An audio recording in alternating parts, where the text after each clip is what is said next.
Picture this. You are standing in the inner chambers of the Forbidden Palace in Luong. The year is 697 after the birth of Christ. Silk curtains sway in the evening breeze. Incense smoke curls toward a ceiling painted with dragons and phoenixes. And on a platform covered in cushions worth more than most families earn in a lifetime, a 73-year-old woman reclines while a man 50 years her junior attends to her every physical need. His name is Shuahai. 6 years ago he was selling cosmetics on a street corner, shouting prices to passers-by, sleeping in a rented room smaller than this woman's bed. Then one of her servants noticed something remarkable about his physical proportions and reported this discovery to her mistress. Within months, everything changed.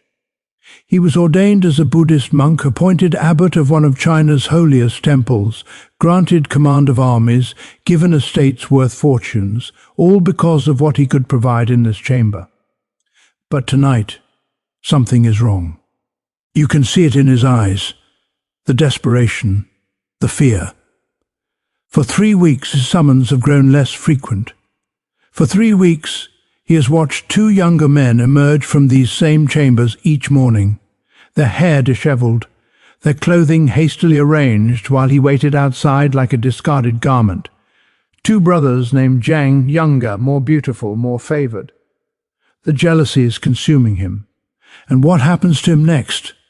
The desperate act of destruction he commits, the brutal punishment that follows, will show you exactly what kind of woman she is and what happens to men who displease her. But first, you need to understand how a 14-year-old girl with no power became the most powerful person in the world. Because what she did to get there makes everything else look tame. She is Wu Dian, the only woman in 4,000 years of Chinese history to rule as emperor. Not empress, not regent, emperor. And she maintained an official government department whose sole function was recruiting attractive men from across China for her personal use. Court records suggest this department processed over 3,000 candidates during her decades in power. Here is what you will learn tonight. How she selected these men through examinations measuring specific physical dimensions, what the training program involved, and what happened to men who failed. The lavish gathering she hosted well into her 70s, surrounded by dozens of young men, competing for her attention. The psychological game she played, watching favorites destroy each other in jealousy, while she took pleasure in their desperation and the fates of those who ceased to entertain her. Subscribe right now and comment below, telling me where you are watching from. She entered the imperial palace at age 14, selected for Emperor Taung's harem based on reports of her beauty. She was ranked Karen, the 5th and lowest tier of concubine, one of hundreds of women competing for a man who could not possibly notice them all. Most women at his rank never shared the emperor's bed even once. They aged in gilded isolation, then were shipped to convents when the emperor died. Wu Zetian shared Taung's bed only a handful of times over 12 years. But while other concubines complained about neglect, she used those years. She learned to read classical Chinese better than most male officials. She memorized histories of previous dynasties. She studied which concubines had risen and exactly how they had managed it. She cultivated relationships with the eunuchs who controlled everything. And then she made her move. During Emperor Taung's final illness, Crown Prince Li visited his dying father daily.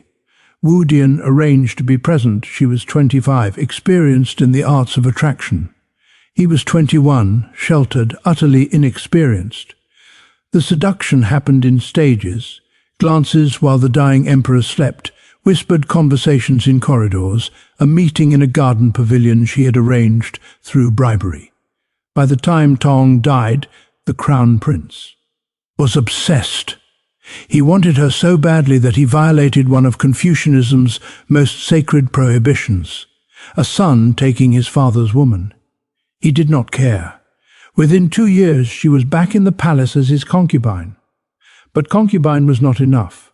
2 women stood between her and the title of empress, and what she did to eliminate them reveals the monster she was willing to become. She gave birth to a daughter. She waited until Empress Wang, her primary rival, came to visit the infant. Moments before Wang arrived, Zetian smothered her own baby with her hands. She arranged the tiny body to look peaceful. She hid where she could watch. When Empress Wang approached the cradle and found the infant dead, Zetian emerged screaming accusations of murder. Her husband believed every word. Empress Wang was deposed and imprisoned along with another rival named Consort Xiao. Zetian visited them personally. She ordered their hands amputated.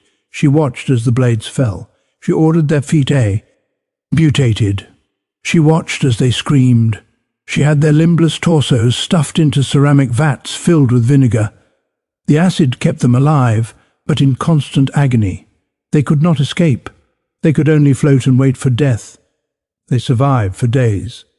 Wen checked on them multiple times, confirming they still lived, reportedly asking how they enjoyed their new accommodations. Empress Wang died on the third day. Consort Xiao lasted until the fifth. This is who we are dealing with, a woman who took visible pleasure in the suffering of those who crossed her, and the pattern she established with these two women would repeat itself for the next 50 years with the men who served her. By 655, Wu Zetian was empress. By 660, her husband had suffered strokes, leaving him barely functional. She ruled in his name, making every decision while he drooled on his throne. When he died in 683, she controlled the succession completely. Her son, Zhongsong, became emperor. He lasted 2 months. His crim, was appointing his wife's father to a position without asking permission. Wuyin had him dragged from the throne, accused him of treason and exiled him to a remote province where he would spend 14 years under armed guard, wondering if each day would be his last. She installed her younger son Huizong as replacement. But this time she did not bother with pretense. He was confined to the inner palace, forbidden from meeting anyone, forbidden from issuing orders, a puppet who existed only to make her rule appear legitimate. Then in 690, she dispensed with the fiction entirely. She forced Rung to abdicate. She declared a new dynasty, and she assumed the title of emperor herself, Hongdi, the sacred title no woman had held in 4,000 years of Chinese civilization. She was 66 years old. She would rule for another 15 years. And throughout those years she maintained appetites that shocked everyone who witnessed them. Which brings us to the crane service. The official name was Function Bureau, PA. Lace servants called it the crane service because cranes symbolized longevity and vital energy. The department was established in the early 68s when Wudian was approaching 60 and her husband could no longer satisfy her. Its sole function was identifying, recruiting, examining and training attractive men for her personal use.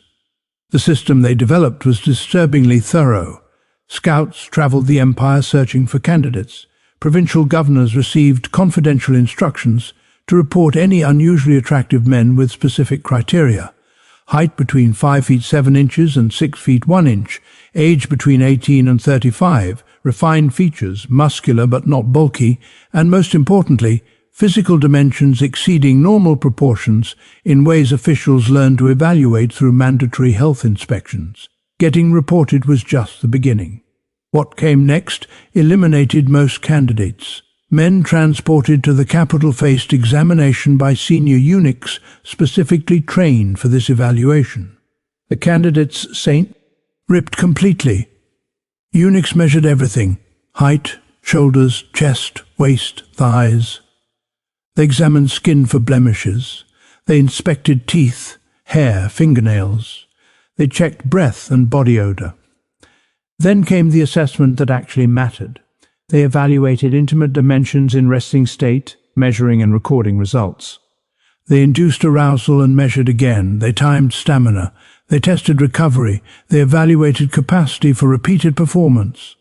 Everything was documented in files that became permanent records. Most men failed at this stage. And what happened to failures tells you how seriously the Empress took secrecy.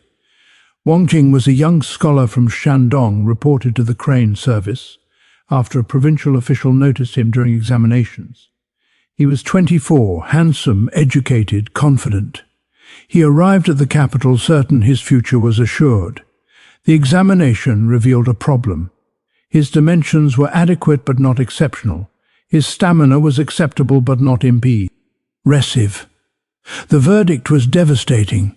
Suitable for secondary service, but not for imperial attention. The Crane Service did not release rejected candidates. They knew too much. Wang Qing was offered a choice: accept a minor posting in a distant province and never speak of what occurred or face consequences. He accepted the posting. He was sent to a frontier garrison near Tibet. He died of fever within 2 years. Whether that fever was natural or assisted was never determined. Men who passed examinations faced interviews about their willingness to serve however the Empress required. They were informed that disclosure meant execution for themselves and their entire extended families. They were asked if they understood. Then came training. Senior eunuchs who had observed imperial intimate practices for decades served as instructors. They taught techniques using diagrams and models.